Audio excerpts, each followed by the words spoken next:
Salutations à toutes et tous, aujourd'hui on se retrouve pour parler de ma collection de DVD Blu-ray. Voilà, je vous sors directement Kaamelott, on perd pas de temps. Bon, ça va être compliqué parce que vous êtes à 75% d'après des sondages des débiles profonds. Voilà, vous êtes français. C'est un peu la culture du pays d'être vraiment débile et de sucer la bite de son président Macron, mais bon, voilà. Voilà. Après, on a le public qu'on mérite, mais je voudrais dire que vous êtes peut-être tous intelligents si vous me regardez. Mon Dieu, est-ce possible? Est-ce que vous aussi, vous avez envie de cracher à la gueule de Macron? Bah oui, c'est bien, voilà, on est entre amis. Voilà, on peut tous dire.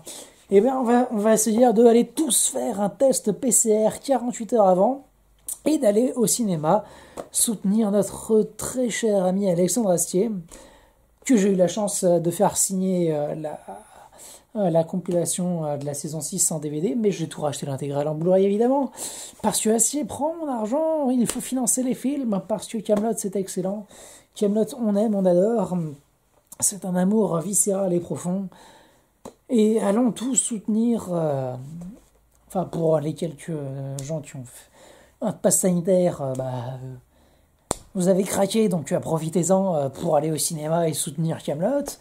Et les autres, profitez des derniers mois où c'est encore gratuit pour faire le test PCR. Et comme vous avez 99 et quelques pourcents de chance que ce soit bon, vous y allez, et puis voilà, et comme ça vous pourrez aller au cinéma.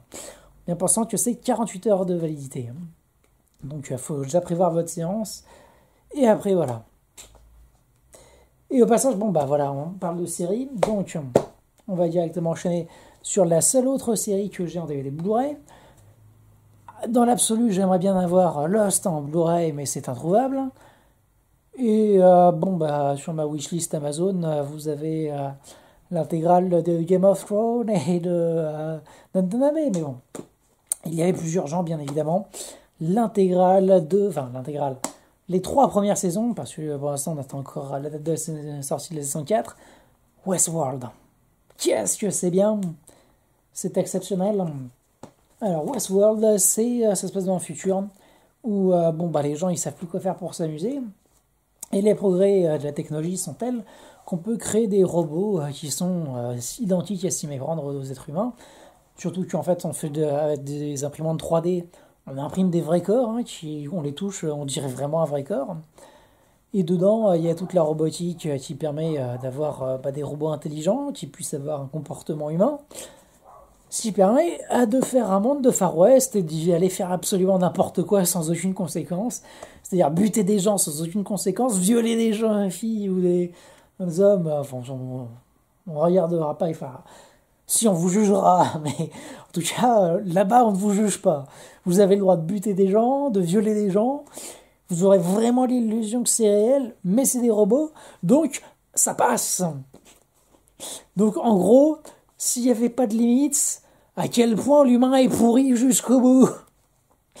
Et au passage, des questionnements sur qu'est-ce que la conscience, et est-ce que justement une représentation de l'humanité peut devenir elle-même plus humaine que l'humain lui-même. Que de questionnements. Et c'est extrêmement bien fait. Il y a un casting de fou furieux. On a bien évidemment Tandy Newton qui est excellente. Ed Harris qui est excellent. Jeffrey Wright qui est exceptionnel. Knutsden, Bebet Knutsden qui est vraiment excellente. Mais bien évidemment, les 2 principaux, mais surtout Anthony Hopkins et Evan Rachel Wood qui explose tout. Non, c'est vraiment l'une, si ce n'est la meilleure série de tous les temps, Westworld. C'est surtout les 2 premières saisons qui sont absolument parfaites. En termes de complexité, de scénario et tout, c'est de l'or en barre, c'est obligatoire. Ensuite, place au film. Alors, on va faire dans l'ordre. C'est-à-dire, on va parler déjà des films de mon enfance. Parce que je m'étais dit pourquoi pas. Nous avons tout d'abord L'incroyable voyage 1 et 2, Voyage à San Francisco, en DVD parce que Blu-ray ça n'existe pas, parce que c'est des vieux films. Enfin, il y a certains qui ont été remasterisés, machin bidule. Mais là, ce n'est pas le cas. Donc, bon, bah voilà, je les ai en DVD. Parce que c'est trop bien. J'aime les animaux. Et bon, après, je pense que si je me les referais, l'Incroyable Voyage 2 devrait être pas terrible, d'après mes souvenirs. Mais l'Incroyable Voyage, c'est exceptionnel. C'est obligatoire. Si vous avez des enfants, ça, c'est obligatoire. Voilà. Et quand j'étais petit, bien évidemment, et mais c'est toujours un plaisir absolu de me le revoir, hein, Jumanji, avec le regretté Robin Williams. Ça, c'est vraiment un film nostalgie absolue, et c'est pour ça que derrière, les films avec Dwayne Johnson ont cartonné, par sur nostalgie. Mais la musique et tout, c'est vraiment excellent. Et au passage, donc Jumanji, pour les quelques gens qui ne savent pas ce que c'est l'histoire de Alan Parrish qui découvre un jeu. Et en fait, ce jeu devient réel. On croit que c'est un jeu de société, mais en fait, ce qui se passe dans le jeu prend forme. On ne peut pas trop vous en dire, mais voilà. Et bien évidemment, c'est un film de ma jeunesse emblématique. Un jour sans fin, comédie hilarante avec Bill Murray, qui se réveille tous les jours, le jour de la marmotte, debout les campeurs et haut les cœurs. C'est juste tellement drôle. Puis Bill Murray, quoi, voilà. Comédie exceptionnelle, ça c'est obligé. Passage, je vais ranger un petit peu. Ensuite, le enfin les deux gros morceaux, je vais me les garder pour la fin, ça va avec. On va passer direct, ça c'est de la merde. On range, j'en ai rien à foutre. Film d'animation. Voilà, quel est mon film d'animation préféré? Nausicaa de la vallée du vent. Je ne l'ai pas. Dans mes films préférés, il y a à peu près tous les Miyazaki. Ils sont soit hors de prix, soit introuvables en Blu-ray. Voilà, donc je ne les ai pas. Mais sinon, mon Disney préféré, c'est l'Atlantide de l'Empire perdu. Puis boum, voilà, il est génial, on adore. L'Atlantide de l'Empire perdu, c'est le fameux mythe de l'Atlantide, ce fameux continent perdu, d'une histoire qui se situe à peu près 10 000 ans avant Jésus-Christ, un truc comme ça, sur les Atlantes qui avaient une technologie largement supérieure à ce qu'on a aujourd'hui, avec des véhicules volants et tout ça. Et du coup, c'est Milo qui décide de mener une expédition pour essayer de retrouver les ruines de l'Atlantide. Un film d'aventure et d'amour qui est magnifique, une direction artistique exceptionnelle, des musiques complètement folles. Ce film est beau et riche et fort. Et il y a un doublage français exceptionnel aussi avec Patrick Timsit, Jean Reno. C'est de l'or en barre. C'est pour moi le meilleur Disney. Voilà, voilà. Et bien évidemment, en animation, la trilogie Dragon, parce que c'est trop bien. Qu'est-ce que Dragon? Dragon, c'est des vikings, des dragons. C'est trop mignon. C'est pas forcément non plus pour enfants. En adulte, on surkiffe Dragon, bien évidemment. Et en plus, c'est le premier exceptionnel. Mais les 2 et 3 sont vraiment très très bien. Ça fait une histoire de passage à l'âge adulte. C'est très bien fait. C'est inspirant. C'est direction artistique exceptionnelle, musique exceptionnelle. C'est tellement bien. C'est tellement bien. Dragon. Allez, on va passer très vite fait là-dessus. La trilogie Spider-Man de Sam Raimi en Blu-ray 4K, évidemment, tellement que c'est beau. Surtout le 2. Voilà, c'est nostalgique. Pourquoi est-ce qu'aujourd'hui on surkiffe les films de super-héros? Parce qu'il y a eu les Spider-Man de Sam Raimi et que ça a tout cassé, surtout les 2 premiers. C'est exceptionnel. Mais qui dit film de super-héros exceptionnel, dit bien évidemment la trilogie du Dark Knight en Blu-ray 4K, parce que j'ai dépensé sans compter. Non, j'ai Batman. Ou comment rendre épique quelqu'un qui n'a pas de super pouvoir. Juste le show. Enfin, il est riche, ok. Il est multimilliardaire. Ok. Mais voilà. Batman. Voyons. Le Joker. The Dark Knight. Bon, Batman Begins, c'est un peu moyen. Et Dark Knight Rises, il a pas fait si vous voulez. Du coup, c'est vraiment c'est exceptionnel, toujours. Mais un peu moins bien. Mais Dark Knight, voyons. c'est obligatoire. C'est l'un des meilleurs films de super-héros de tous les temps. Pif paf poum. Allez, on va faire le plaisir coupable. Allez, plaisir coupable, c'est les films vraiment divertissement pur, pur et dur, où c'est pas vraiment des chefs-d'œuvre absolus, ça reste des très bons films, mais faut aimer quoi. Et donc c'est des très bons films pour ceux qui savent les apprécier. Nous avons Benjamin Gates 1 et 2, parce que voilà, c'est des bons films d'aventure, c'était l'époque où Nicolas Cage cabotinait, ok, mais il le faisait bien, et il était encore bankable. Et on a toujours l'espoir d'avoir un troisième Benjamin Gates sur l'Atlantide, mais bon, ça ne se fera jamais. Faut être résigné, il y a même eu des rumeurs sur Disney+, c'était il y a 2 ans maintenant, il y a eu le Covid et tout. Bref, on n'aura jamais la suite, mais c'était très bien, des films d'aventure sympathiques. Voilà, c'est bien fait, c'est bien écrit. C'est complètement ridicule si tu t'y penches sérieusement 2 secondes dessus, mais voilà, hein, suspension d'incrédulité, ça marche très bien. Guy Ritchie, forcément. Les deux Sherlock Holmes, parce que Robert Downey Jr., c'est pas que Iron Man, c'est plein de choses, et notamment Sherlock Holmes. Son duo avec Jude Law marche extrêmement bien. C'est des films extrêmement rythmés, très prenants. C'est réalisation de Guy Ritchie au meilleur de sa forme. C'est des barres de rire aussi à certains moments, humour absurde. Les fins sont... ça claque, hein. Si je devais faire un top, ce serait le top 1 et le top 2 des fins qui claquent le plus. C'est fou. Ce rythme... Ta, ta, ta, ta, ta. Bien évidemment Taken, dommage qu'il n'y ait jamais eu de suite. Hein. Comment il y a eu des... Chut, il n'y a pas eu de suite. Taken, qui a osé enlever la fille de Liam Neeson. Ça va chier les pendules à Paris. Héros badass, avec ce rythme exceptionnel, en 1h20, et ça ne s'arrête jamais. Ça démarre, et puis bam, ça balance, ça fuse. C'est le truc, tu pourrais même ne pas avoir dormi depuis 3 semaines, ça passerait nickel. Qu'est-ce que c'est bien Taken. Ça te met une patate.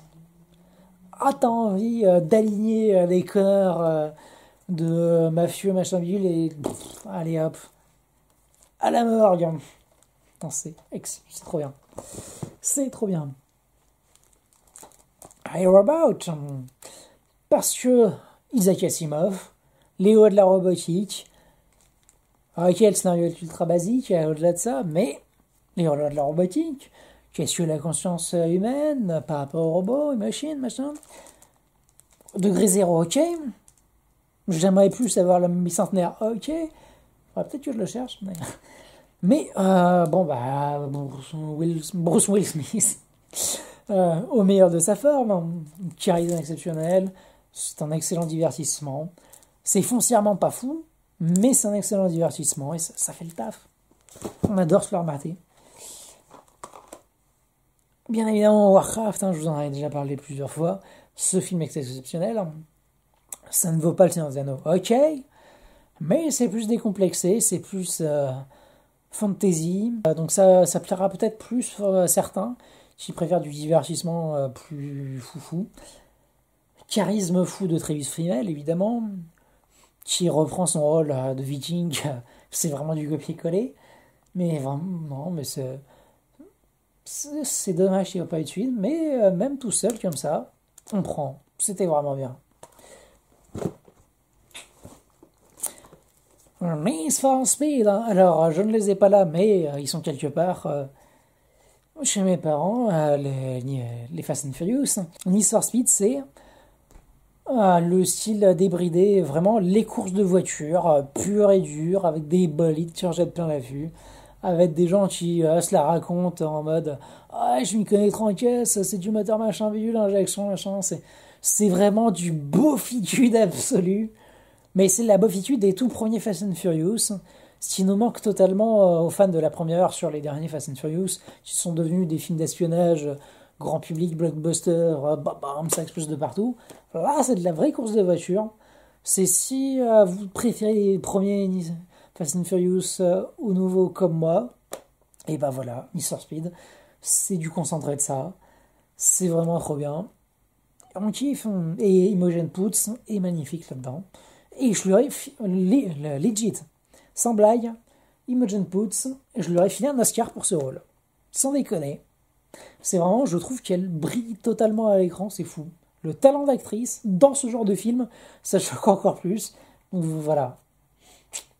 Mais sinon, donc, vroom vroom, vroom, ça fonce, ça se... Mr. Speed, cherchez, je sais pas. C'est un peu plus ou moins un plaisir coupable, donc on continue là-dessus. World War Z, qui a été vraiment une sacrément bonne surprise, que j'étais allé en mode fête du ciné avec ma sœur, mais c'était fou, mais qu'est-ce qu'il est beau si j'étais pédé, mais Brad Pitt, mais qu'est-ce qu'il est beau, cette classe, aïe aïe aïe, cet homme. Mon World War Z, c'est le film de zombies, mais en mode vraiment blockbuster ultime de 100 millions de budget, ça envoie du fat, du archi-fat en termes d'image, des séquences de fous furieux, et à part en dehors de ça, donc côté gros blockbuster machin gueule, on a les 3 derniers quarts d'heure où c'est du film d'horreur couloir machin dans un hôpital. Oh, ça ose des trucs, donc c'est pas du blockbuster complètement brut et réfléchi, ça l'est sur une bonne partie, mais sur d'autres parties ça essaie des trucs, et ça réussit tellement bien. Donc pour du film de zombies machin bourrin, par rapport à tout ce qui est Romero et Bidule, pour moi c'est vraiment le film de zombies ultime. Donc voilà. Alors, sur quoi on va aller? Bah vraiment ça on se le garde pour la fin, parce que c'est peut-être ce qui me kiffe le plus. Allez, on va partir sur les chefs-d'œuvre. Les chefs-d'œuvre. Alors, si je vous dis comédie romantique, voilà, celle qu'on se mate à peu près tous les ans tellement que ça fait du bien.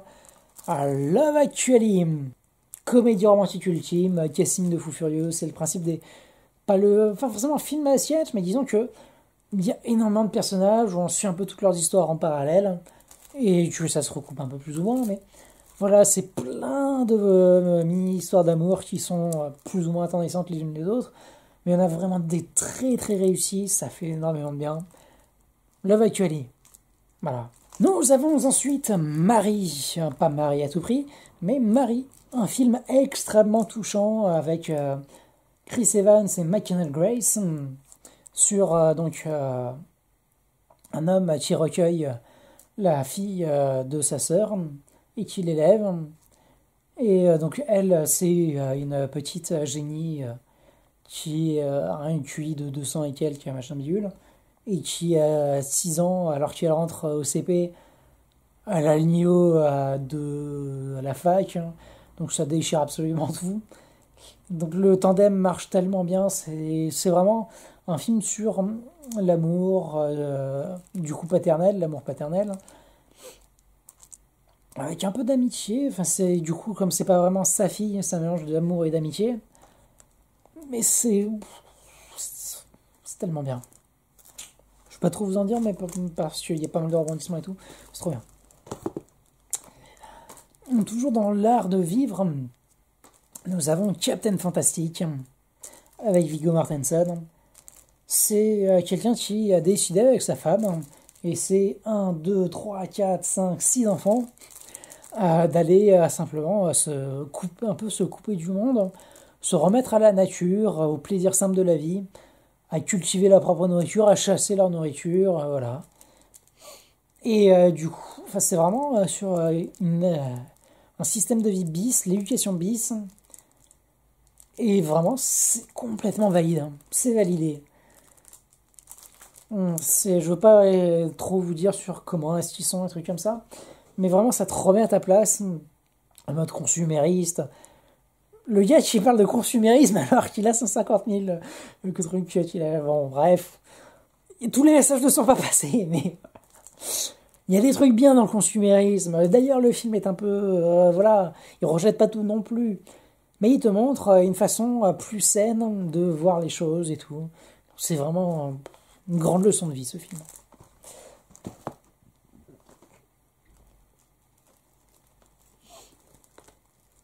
Ouais, je continue à faire dans l'ordre.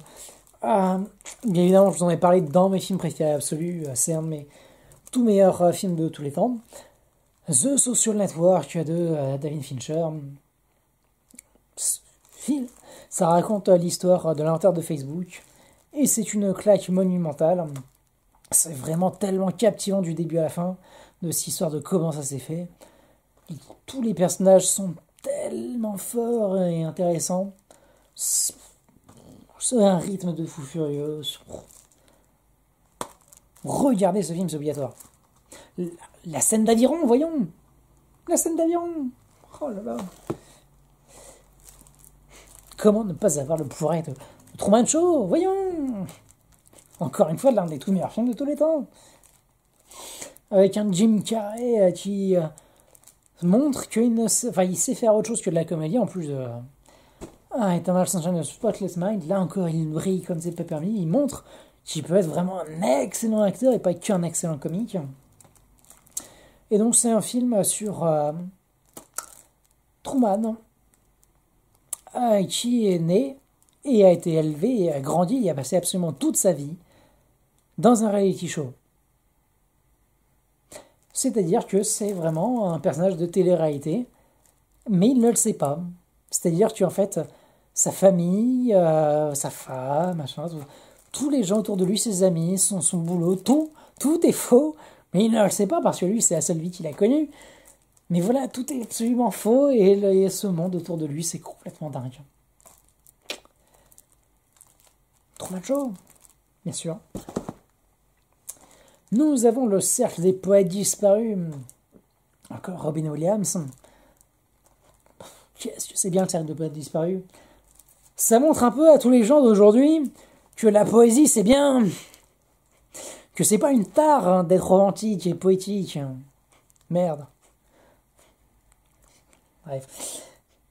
Donc c'est un film sur des étudiants justement en littérature et trucs comme ça. Et qui sont dans vraiment l'école de l'excellence, où ils sont obligés d'être au meilleur de leur capacité intellectuelle en permanence. Ils ont une pression sociale, un champ terrible. Et ils se rendent compte que la vie, ça peut être autre chose. Ça peut être la poésie, ça peut être le théâtre, ça peut être l'art en général. Et ça peut te donner vraiment un but dans la vie. Et c'est un film qui me touche tout particulièrement parce que pour moi, je m'associe totalement au personnage principal, pas Robin Williams du coup, mais le vrai personnage principal, celui qui a aussi fait, comment il s'appelle, Wilson dans Doctor House.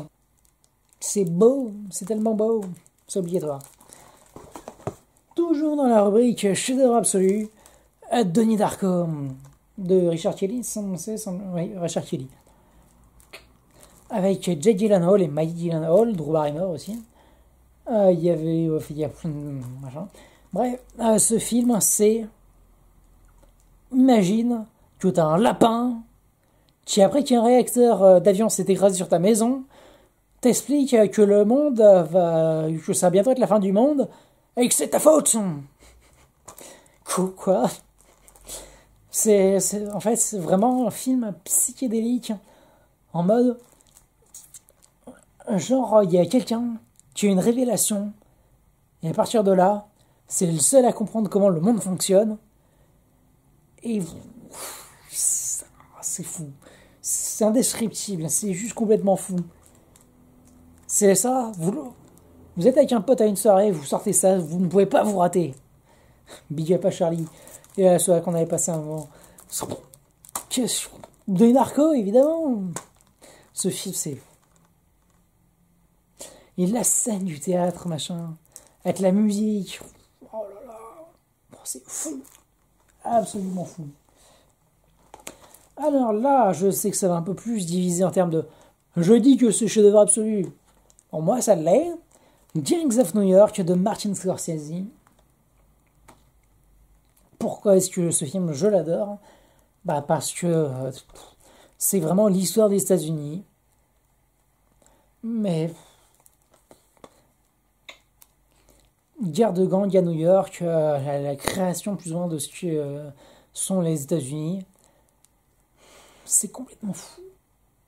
Ce film est génial, les personnages sont géniaux, l'histoire est géniale. Daniel Day-Lewis, évidemment, Cameron Diaz, Leonardo DiCaprio. Ce film m'a foutu une claque et à chaque fois que je le regarde, c'est une claque monumentale. Si vous kiffez les États-Unis, c'est pour moi de très loin le meilleur film de Martin Scorsese. Voilà. Et dernier film de la catégorie chef-d'œuvre absolu.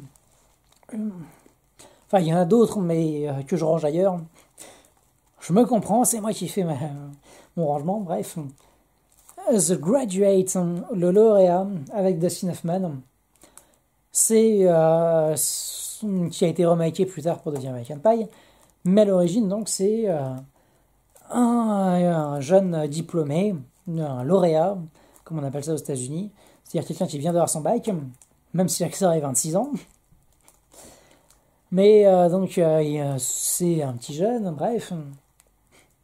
Si, à cet âge-là, on est encore jeune. Mais donc, voilà, donc, il vient d'avoir son bac, il se prépare pour les études supérieures. Et cet été-là, donc, il rencontre Madame Robinson. Et bon, bah, il se met à avoir une relation avec elle. Puis Robinson, c'est une amie de ses parents, du coup, qui a l'âge de ses parents. Et donc, il va se découvrir plus ou moins sexuellement avec elle. Et c'est un film qui est beau, qui est fort. Encore une fois, sur qu'est-ce que la vie, se forger sa propre identité, tout ça. Et ce film est fort. C'est excellent. Alors, avant de passer à la toute dernière catégorie, enfin à la dernière catégorie, place à l'avant-dernière, un gros morceau là encore. Si vous me connaissez un peu, vous le sentirez venir. La science-fiction. Il va commencer très très fort avec un Blu-ray 4K, mais évidemment Interstellar, qui pour le coup, c'est vraiment de la hard SF. Enfin, quasiment tous là-dedans, c'est de la hard SF. Mais donc, c'est grosso modo catastrophe écologique dans un futur en 2100 et quelques. Et bon, bah, la Terre va bientôt devenir inhabitable, alors il faut trouver une nouvelle planète. C'est la mission d'Interstellar, trouver une nouvelle planète habitable. C'est beau, c'est tellement bien réalisé, c'est des images de fou furieux, une bande son exceptionnelle. Oh, c'est beau, c'est une claque monumentale, et vous êtes obligé de voir ça. Voilà. Ensuite, nous avons un coffret, parce que j'aime bien les coffrets, ça permet de les payer beaucoup moins cher.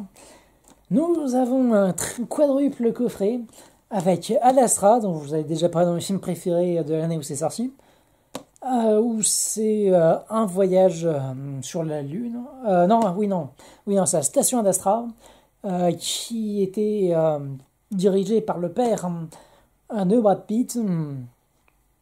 Et donc, Brad Pitt entreprend une mission, parce que c'est un cosmonaute, ou spationaute, je sais plus, enfin, un astronaute américain. Donc, du coup, parce que je sais plus à chaque fois qu'est-ce qui est cosmonaute, astronaute, spationaute, en fonction des nationalités, ça change. Mais donc, bref, c'est vraiment de la hard SF, où tu suis son voyage vers la Lune, vers Mars, machin, et t'as vraiment l'impression d'y être. T'as vraiment une immersion de fou furieux, c'est tellement bien fait. Surkiff. Nous avons bien évidemment Seul sur Mars, un film de Ridley Scott, sur Matt Damon qui est abandonné seul sur Mars parce que tout le monde croit que la mission, il y a eu un problème et que la station est endommagée, machin bidule, et que lui il est mort sur place, mais non, il n'est pas mort, il a survécu, il a réussi à rentrer, machin, et il a survécu. Et donc il va se retrouver seul sur Mars, avec personne pour venir le secourir avant en X temps. Donc, comment est-ce qu'il va, est-ce qu'il va et comment est-ce qu'il pourrait réussir à survivre? Un film à la fois angoissant, mais aussi drôle et léger, bizarrement. Mais c'est trop bien Seul sur Mars. Nous avons Prometheus encore une fois Ridley Scott. Mais oui, deux films de Ridley Scott.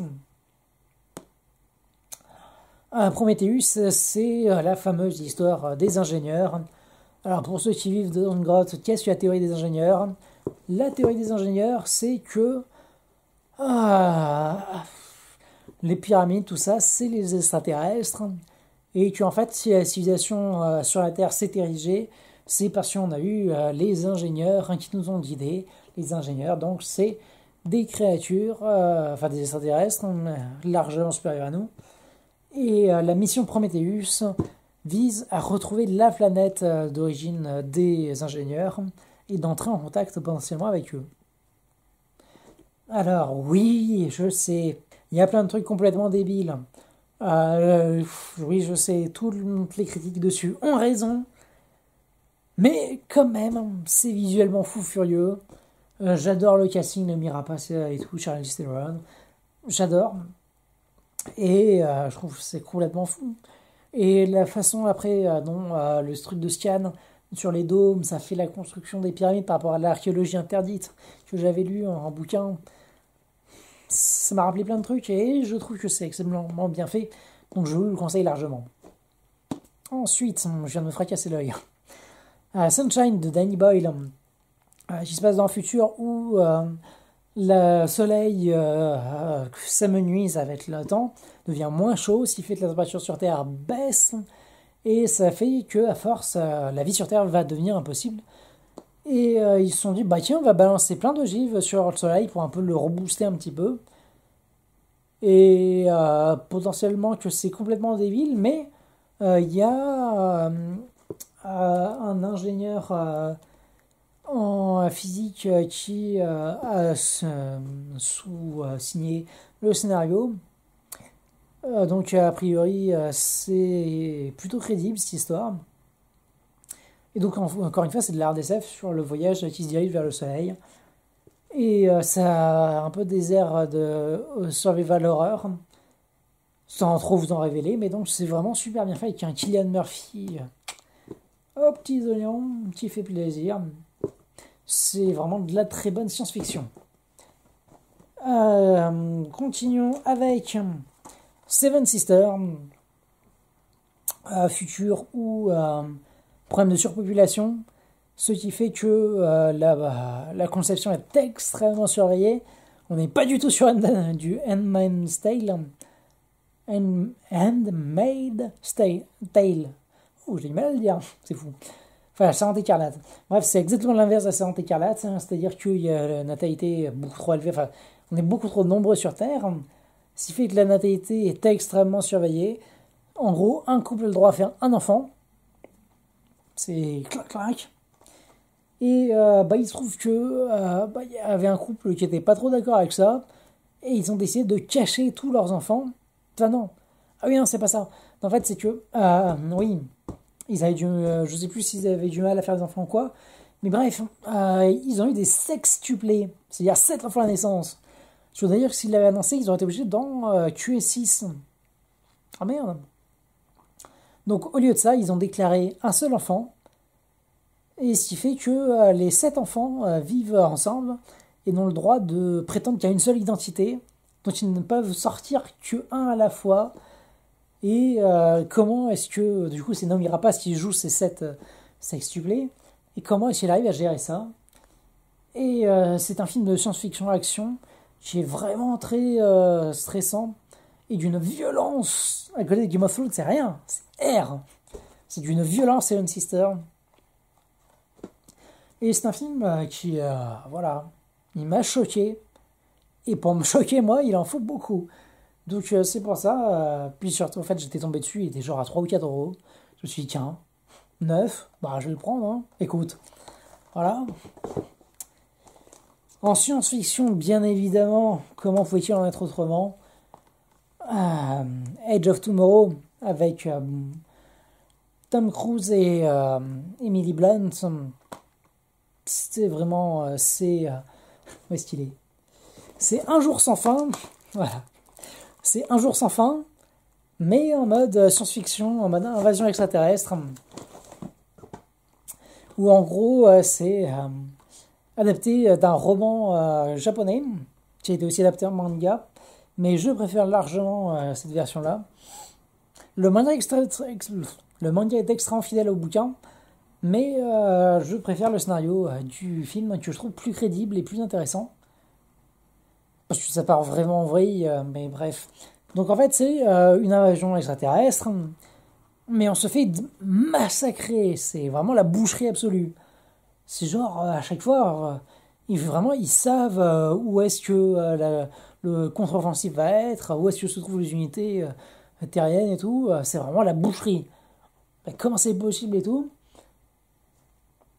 Je vais rien vous spoiler, mais bref. Il se trouve que Tom Cruise va un peu découvrir comment c'est passé. Et il va un peu s'en servir aussi. Et il va trouver le moyen de faire des boucles temporelles. Donc en gros, il revit inlassablement une des batailles de cette invasion extraterrestre. Il va essayer de trouver moyen d'en tirer parti pour gagner potentiellement la guerre. Et c'est des images de fou furieux, c'est vraiment l'invasion extraterrestre ultime. Blockbuster ultime, ça envoie du tellement fat. Et c'est aussi drôle, émouvant. Et ils font aussi des prises de parti comme dans World War Z. C'est-à-dire, c'est pas toujours du blockbuster, machin. Il y a des fois des moments un peu plus intimistes. Et ça marche aussi toujours extrêmement bien. Et c'est vraiment excellent. Alors, nous avons ensuite Chappie. Chappie Chapeau. Un film de Neil Blomkamp sur un robot Rasta. Yeah! C'est le robot racaille, c'est Chappie.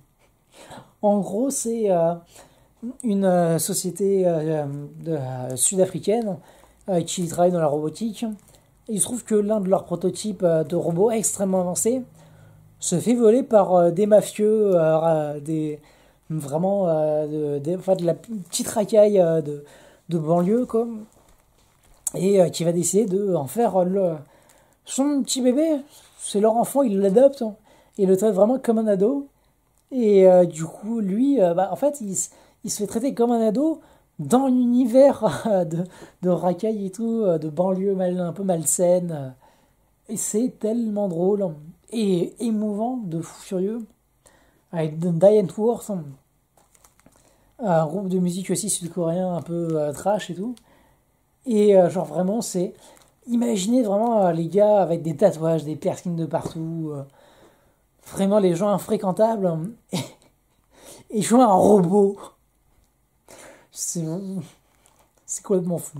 C'est barré et c'est extrêmement réussi. Les effets spéciaux aux petits oignons. Et il y a encore ce côté très humain, très rude, très terre à terre de District 9. Et je sais pas encore trop si je le préfère à District 9, mais en fait, c'est encore du même niveau. Et pourquoi est-ce que j'ai Chappie plus que District 9? Parce que je l'avais trouvé à bien meilleur prix. Mais je l'ai toujours dans ma wishlist Amazon. Bien évidemment, District 9, je prévois de l'avoir un jour. Mais bon, voilà. Et on termine la science-fiction avec un gros morceau, un quadruplé en 4K. Parce que bien évidemment, comment je ne pourrais ne pas avoir deux de ces films-là? Alors pourquoi 4 du coup? Parce que j'estime personnellement que le bon entre guillemets, le prix d'un Blu-ray devrait être aux alentours de 10 € et un Blu-ray 4K autour de 15 €.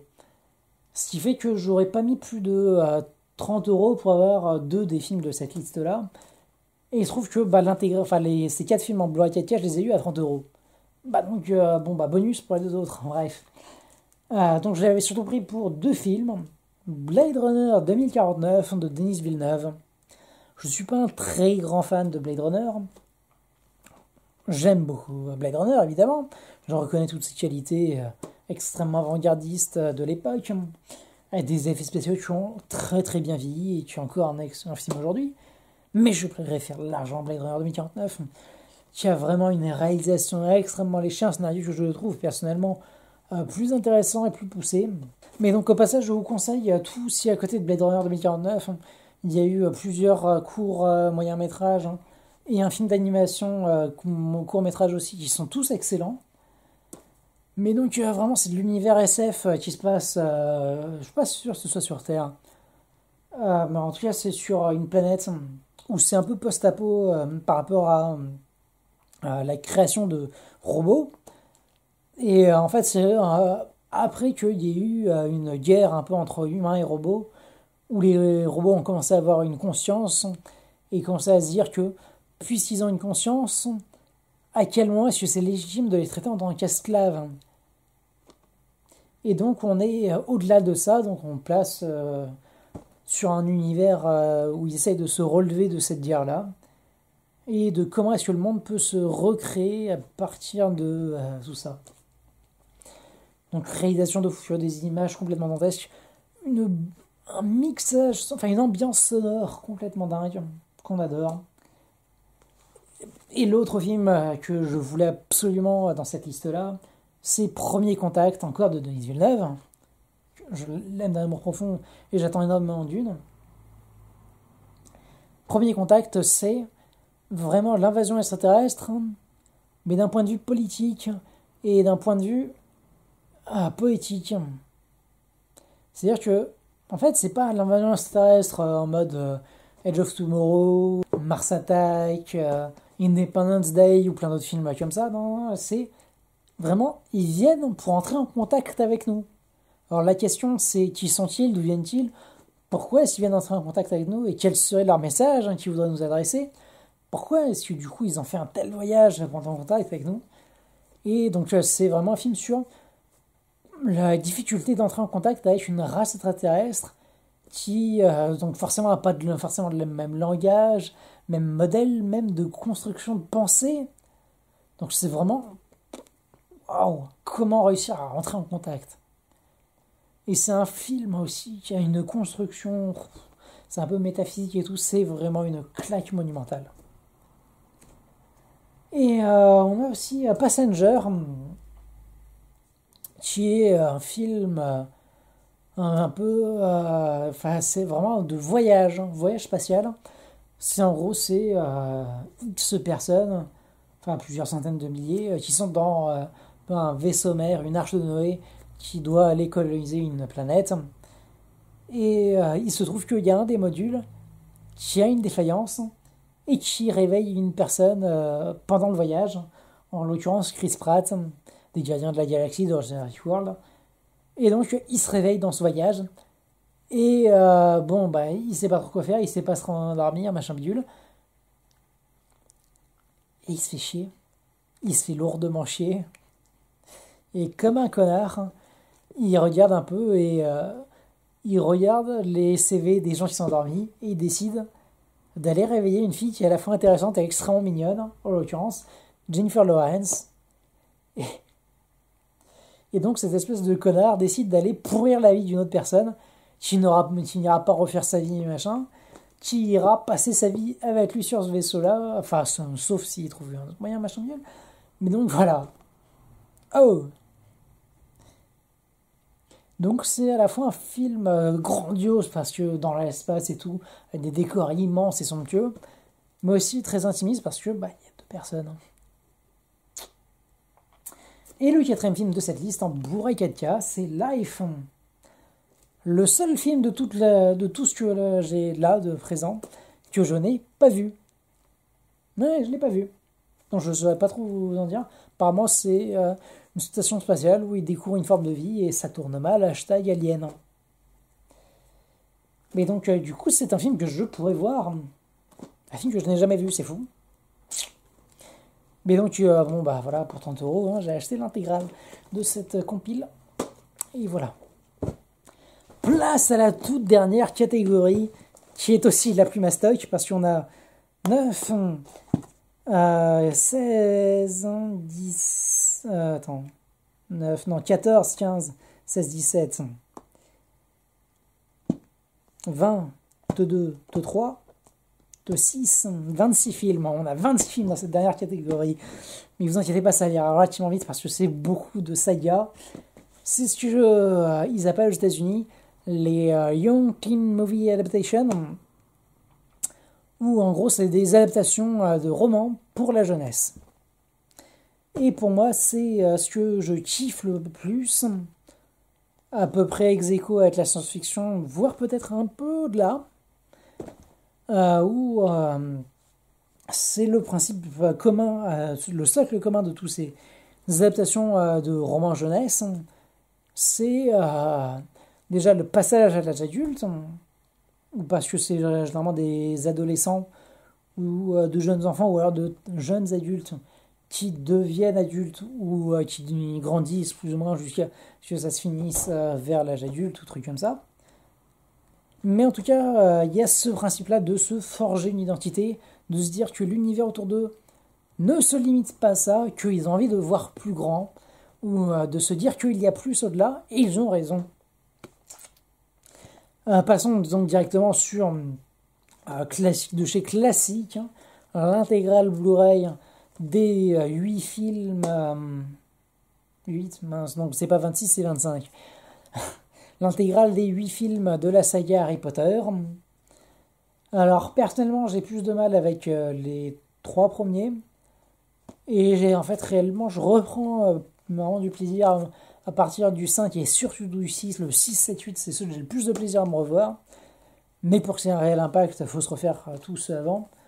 Mais j'ai quand même tendance à me dire que les 2 premiers, enfin que le premier surtout, a très mal vieilli. Mais ça reste vraiment l'univers de sorcellerie, machin. Objectivement, je trouve que c'est un peu trop des films familiaux, les 2 premiers. Le troisième, mais c'est un peu le rebelle qui ne marche pas forcément si bien que ça. Le 4 est excellent. Et à partir du 5, on a vraiment une continuité avec David Yates. Et je trouve ça vraiment excellent à partir du 4. Mais voilà.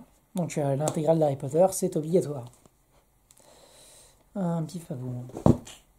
Nous avons aussi, bien évidemment, parce que je suis un romantique irrécupérable, l'intégrale, les 5 films Twilight. Que beaucoup disent toilettes, que c'est de la merde, mais non. Non, non, je suis en total désaccord avec ce que vous dites, les gens. Twilight, c'est trop bien.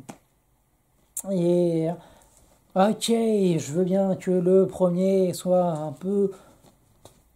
Voilà, c'est un peu cucu la praline. Que le deuxième, c'est un peu vraiment pas ouf. Que le troisième, vraiment, bon, ça peine toujours à décoller. Mais le 4 et 5 sont vraiment excellents. Surtout le 5. Et surtout, en fait, c'est vraiment... C'est quelque chose qui a besoin de temps. Qui a besoin de temps parce que les premiers, c'est vraiment... t'as l'impression que c'est oh là là, une fille complètement insipide qui tombe amoureuse d'un vampire complètement insipide. Et que tout le monde est insipide. Déjà, je dirais non. Je dirais que ils ne sont pas développés parce que c'est pensé pour être développé par la suite. Mais que si on regarde globalement les 5 films, au final, les personnages sont intéressants, sont bien développés et sont pas si mal interprétés que ça. Hein. Je dirais même qu'il y a des performances d'acteurs intéressantes, notamment Mackenzie Foy d'Interstellar qui mérite un Oscar pour Interstellar. Bref, enfin, je trouve au final que les performances sont plutôt honorables et qu'au final, avec le recul sur les 5 films, on a vraiment une romance qui est excellente. Et qu'au final, les 5 films sont dans l'ensemble très bons. Et que voilà, grand plaisir à m'en faire les Twilight. Nous avons Darkest Mind et Chronicles. Je sais pas pourquoi ils sont ensemble, mais bon voilà. Les 2 pour 7 euros. J'allais pas dire non, clairement. Chronicles, un film que je suis allé voir 2 ou 3 fois au cinéma, je ne sais plus. 3 peut-être. Je crois que c'est le seul film que j'ai vu 3 fois au cinéma, comme Avatar. Alors pourquoi je ne l'ai pas là? Parce que pour l'instant il n'est pas disponible en Blu-ray 4K, ce qui est purement scandaleux. Mais je suppose que pour quand le 2 il sortira, d'ici là ils vont nous sortir le premier en 4K, il y a intérêt. Mais voilà. Alors, Darkest Mind pour passer vite fait dessus, parce que c'est pas le plus intéressant de tous, mais il est vraiment bien. C'est imaginer les X-Men, c'est vraiment les X-Men quoi, mais en version plus hard fantasy dans le sens plus hard SF. C'est-à-dire c'est moins, ça part moins dans tous les sens, c'est moins grandiloquent, c'est plus humain social. et plus du coup adolescent. Mais c'est vraiment très bien. Et je trouve qu'Amanda Stenberg, un truc comme ça, c'est pas écrit. Je suis d'accord que c'est pas écrit. Amanda Stenberg, un truc comme ça. Celle qui avait aussi joué dans Everything Everything, ou aussi, mais là, personne ne la reconnaîtrait parce qu'elle était toute petite dans le tout premier Hunger Games, qui commence à remonter quand même, il y avait 9 ans. Donc même si elle était petite, elle avait genre 11-12 ans, aujourd'hui elle a la vingtaine, hein, donc voilà. Mais donc bref. Chronicles, évidemment Chronicles. Oh là là, qu'est-ce que c'est bien. C'était l'un des films des débuts du mouvement des films comment on appelle ça déjà? Enfin, le principe donc c'est que ah si voilà, là je vois le rapport. Ça y est, je vois le rapport entre les deux. C'est qu'en fait ils se découvrent des pouvoirs. Alors c'est pas vraiment du X-Men au sens machin, mais c'est le pouvoir de télépathie. Enfin non, pas télépathie, télékinésie. Ah si, on va télépathie un petit peu aussi, mais bref. Mais donc voilà. Je vais pas trop vous en révéler, mais en tout cas, ils se découvrent des pouvoirs, et ça prend des proportions dantesques, et c'est pressurisé comme un documentaire. Et donc, il y a une immersion complètement folle. Pour l'époque, c'était révolutionnaire, et même encore aujourd'hui, je trouve que c'est un des films à qui s'en sert le mieux. Donc, où ça sert le plus le propos. Nous avons ensuite la trilogie du labyrinthe, évidemment, que c'est vraiment très bien. Et surtout, c'est à chaque fois les films, enfin un peu moins le 3, mais qui arrive à renouveler l'expérience totalement. C'est-à-dire que le premier, c'était vraiment genre, le genre de film où tu te dis, ah mince, ils font quoi après? C'est le film concept où c'est des ados qui se réveillent dans un labyrinthe et ils savent pas qu'est-ce qu'ils foutent là. Et c'est vraiment un labyrinthe dangereux et mystérieux où en gros il y a comme une zone centrale au milieu de ce labyrinthe où ils vivent.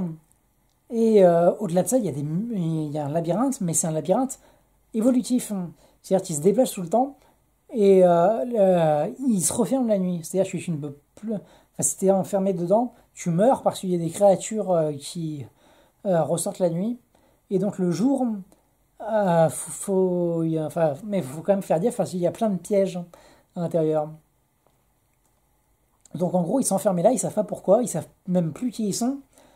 Ils savent juste qu'ils sont là et qu'il y a ce labyrinthe et qu'il est évolutif et tout. Et c'est vraiment le film concept où qu'est-ce qui se passe, pourquoi ça se passe. Et malgré un budget. Enfin, si on me dit tu savais pas quel budget, t'aurais dit bon, bah le film il a genre 100-150 millions de budget. 30 millions. Waouh! Ce gars-là, le jour où tu lui files un vrai budget, il va faire un truc démentiel. Un truc de taré. Parce que même les suites derrière, qui ont encore après 60 et 60 millions de budget à peu près, il fait des trucs de dingue. Mais donc après, tu te dis, ah mais bon, voilà, t'as le labyrinthe. Mais après, il se passe quoi? Et ben ils arrivent à te faire des trucs du fou furieux derrière. Mais je vais pas vous révéler, mais en tout cas, c'est excellent. C'était une sacrément bonne surprise et ça fait plaisir. Je dirais pas que la fin est exceptionnelle, mais ça passe.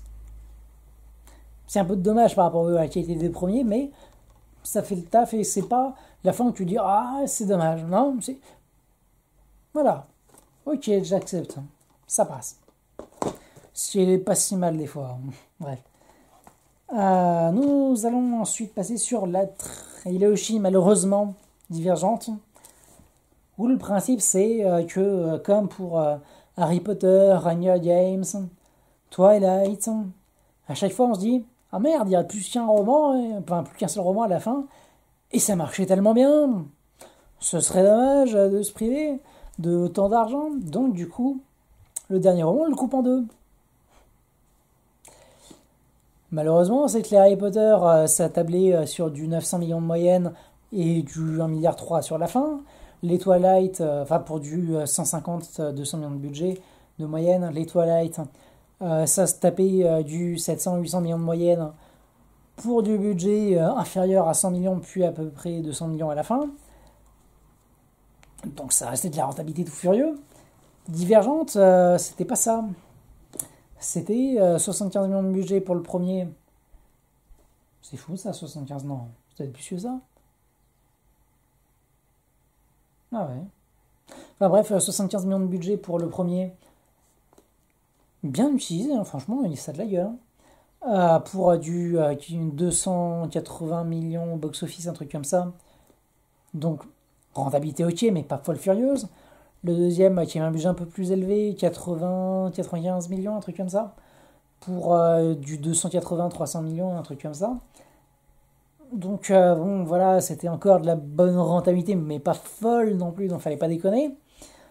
Donc, quand ils sont mis encore à augmenter le budget, à passer la barre des 100 millions de budget pour le troisième, et d'avoir après derrière des recettes inférieures parce que le deuxième était pas ouf, ben, fallait conclure. Et eux, ils ont décidé de se couper par un 3 et un 4.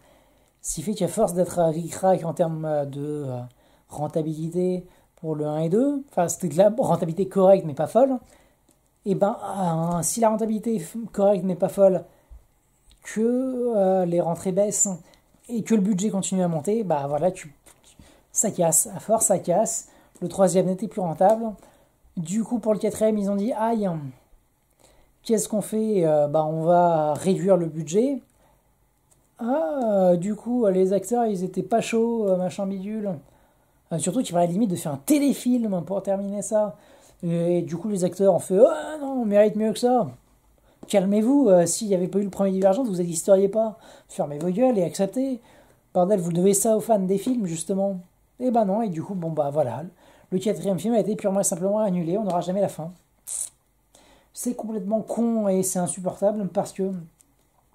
Ok, le deuxième était un peu moyen, mais le troisième rattrape un peu, mais surtout le premier était exceptionnel.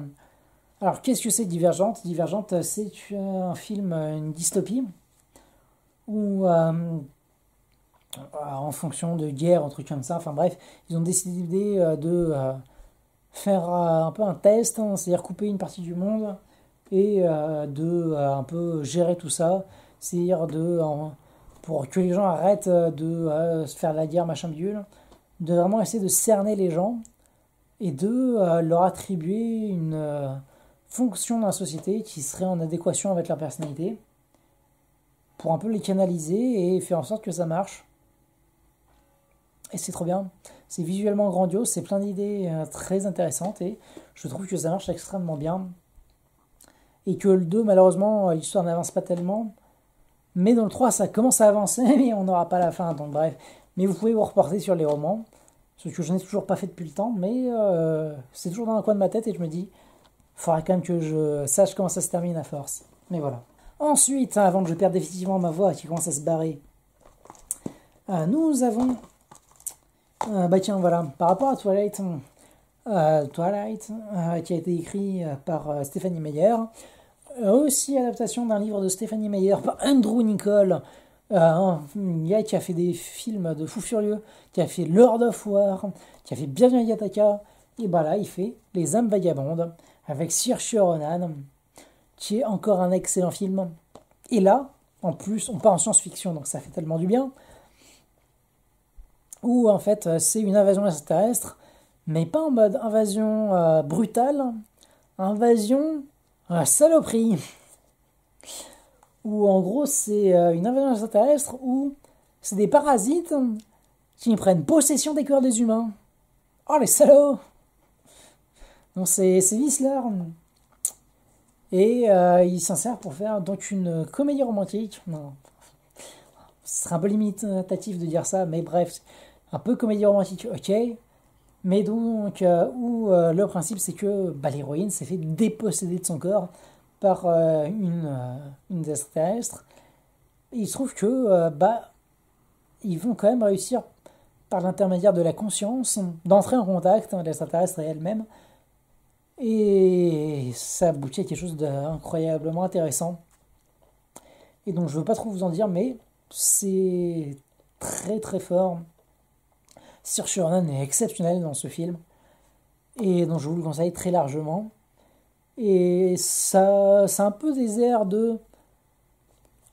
Il y a des côtés Servante écarlate un peu, je trouve, mine de rien. Mais bref, en tout cas, ça... Vous dites pas que c'est dommage qu'il n'y ait pas eu de suite. Franchement, ça se prend tel quel. Ça se prend tel quel, voilà. Moi, je dis ouais. Nous avons ensuite, toujours dans l'éveil de la conscience et de soi-même, la stratégie Ender, un film d'une ambition folle, beaucoup trop d'ailleurs, et qui a mal su se vendre. Moi-même, j'ai trouvé que ça avait l'air de la bonne grosse merde quand j'ai vu la bande-annonce à l'époque, et je me suis réjoui comme un connard que le film se plante. Et quand je l'ai découvert derrière, je me suis dit, oh putain de merde. C'est un des meilleurs films que j'ai vu dans ce genre-là. Et j'aurais tellement aimé voir la suite, mais bref. Ça peut se prendre tel quel. La stratégie Ender, qu'est-ce que c'est? Il y a eu une invasion extraterrestre qui a un peu secoué le monde entier. Parce qu'ils ont réussi à vaincre les envahisseurs. Mais le problème, c'est que ils n'ont jamais vraiment su d'où ils venaient et pourquoi cette invasion, qui a été d'une violence et d'une force militaire ahurissante. Et miraculeusement, ils ont réussi à s'en sortir. Grâce au courage et la dévotion d'un homme. Mais ils sont toujours dans cette inquiétude de d'où ils viennent, pourquoi ils nous ont défoncé la gueule, et oula, faudrait peut-être se préparer au cas où ils reviendraient. Donc, ils se préparent au fait qu'ils puissent revenir. Et le monde d'après, de post-guerre, qui essaye de se relever de ça et qui, du coup, essaye de former l'élite. Attention, Jean-Michel Suran qui arrive là en courant en disant hop, hop, hop, il vient de dire élite, attention. Non, parce que Jean-Michel Suran, Michel-Émile Suran, qui a déclaré effectivement que dès que j'entends parler d'élite, je sais que je suis en présence d'un crétin. Mais donc voilà. C'est toujours mal de parler d'élite, mais en tout cas, ils essayent de prendre le meilleur de l'humanité, les gens les plus intelligents, les plus aptes à faire les chefs de guerre de demain, pour préparer en cas de nouvelle attaque. Et en gros, c'est fou, c'est fort. C'est un peu un principe. Il y a des principes de jeux vidéo un peu dedans, dans le sens évolutif. C'est-à-dire que tu as le héros qui est un peu propulsé là, en mode un syndrome de l'imposteur. Et il doit justifier auprès de tout le monde le fait qu'il soit là. Et il doit se battre pour avoir souvent des promotions, changer. En fait, c'est comme si on avait un peu le principe des années à Poudlard, et que lui, il passait son temps à sauter des classes. Et ça énerve les gens et tout. Et c'est super intéressant de le voir évoluer comme ça. Surtout qu'il y a plein d'idées sur comment rendre ça visuellement et tout. C'est extrêmement intéressant, c'est super bien fait, il y a des plans visuels de fou furieux. Ça se passe en grande majorité dans l'espace, donc moi ça me fait vraiment plaisir parce que science-fiction. Et c'est vraiment un côté hard SF en plus. Ça se prend vraiment très au sérieux avec vraiment de la gravité et tout. C'est très très bien fait visuellement, c'est dingue. Et vraiment, que vous aimiez les genres Harry Potter et compagnie, que vous aimez la science-fiction, dans les deux cas, vous allez énormément vous y retrouver là-dedans. C'est un excellent film. Avec Asa Butterfield, qu'on va retrouver immédiatement dans Un monde entre nous. Un monde entre nous, c'est encore de la RDSF, mais encore une fois sur l'éveil de la jeunesse, sur se construire soi-même. Donc, on a Asa Butterfield, qui se trouve être un jeune homme qui est né et a grandi et a passé toute sa vie sur Mars. Du coup, en fait, il ne connaît que par procuration toute la vie sur Terre et tout ça. Et grâce à la technologie et tout ça, et Internet, du coup, lui c'est pas vraiment Internet, mais il arrive, grâce aux satellites, machin de Mars, et modèle de communication martien, à communiquer avec des gens un peu sur Terre. Et avec ça, il tombe amoureux de Britt Robertson, qui était l'héroïne de Tomorrowland. Et donc, il tombe amoureux d'elle. Et au bout d'un moment, il dit ouais, j'en ai marre, j'ai envie de retourner de découvrir la Terre.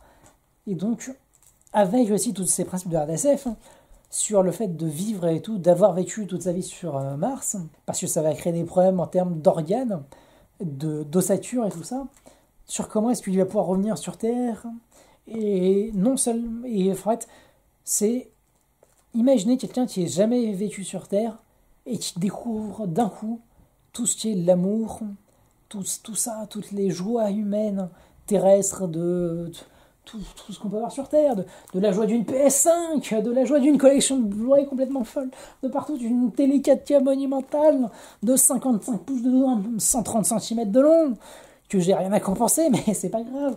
Voilà. Non, c'est juste... Voilà.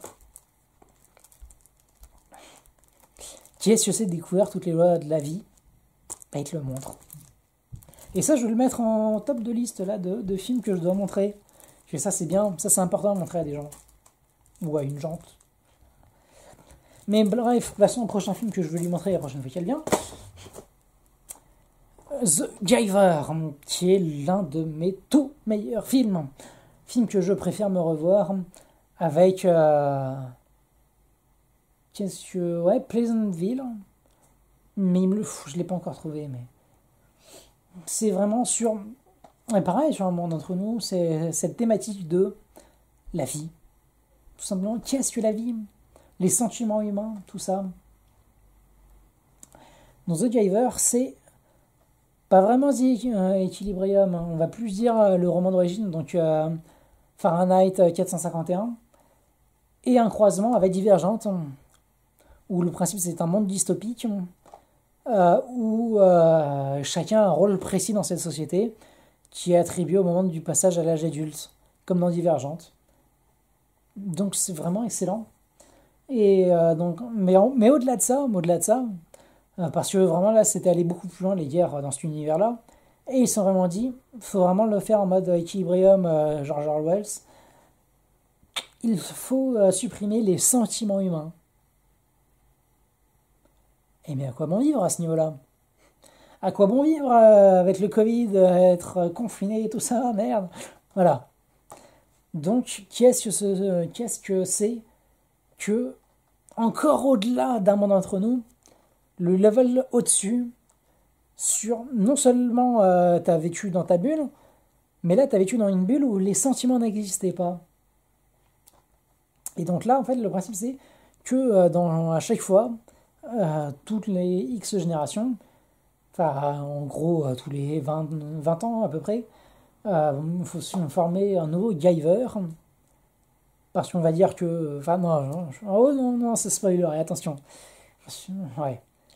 Donc en gros, tous les 20 ans, on va dire qu'il faut former un Giver qui va être le passeur de mémoire, qui va être celui qui devra garder tous les souvenirs humains, parce qu'on ne sait jamais... voilà, il y a eu un avant. Et il faut se rappeler de pourquoi est-ce qu'on a supprimé les sentiments aux êtres humains, de toutes les horreurs qu'il y a eu avant. Mais la vie, c'est pas que les horreurs, hein, il y a aussi plein de choses positives. Et donc, une personne va être chargée de se remémorer tout ça, de savoir tout ça. Donc c'est un film en plus qui a ce côté Pleasantville, c'est-à-dire que c'est un monde en noir et blanc, et où la couleur revient avec les émotions. Donc plein d'idées aussi, pas forcément originales, mais il y a du Pleasantville, il y a du Equilibrium, il y a du George Orwell, il y a du Divergente. Après, comme c'est adapté d'un roman et que le roman est très ancien, je me demande si c'est pas un peu tous les autres qui sont... Enfin, non, pas Fahrenheit en tout cas, mais il y en a peut-être plein qui sont inspirés du roman d'origine de Giver, parce que je crois que ça fait genre 40 ans que Jeff Bridges voulait l'adapter. Enfin, c'est pas lui qui a réalisé, mais en tout cas, il est producteur et co-scénariste, peut-être, je crois. Je suis plus sûr pour scénariste. Et puis, c'est dédié à la mémoire de son père, à Jeff Bridges. Donc, c'est un film vraiment qui lui tenait à cœur, et on le sent. C'est dommage que le film n'a pas eu un énorme succès, qu'on n'aura pas les suites, mais encore une fois, ça se prend en one shot. Ça me va très bien, moi. Et donc, voilà, je termine sur ma collection de DVD Blu-ray avec celui-là.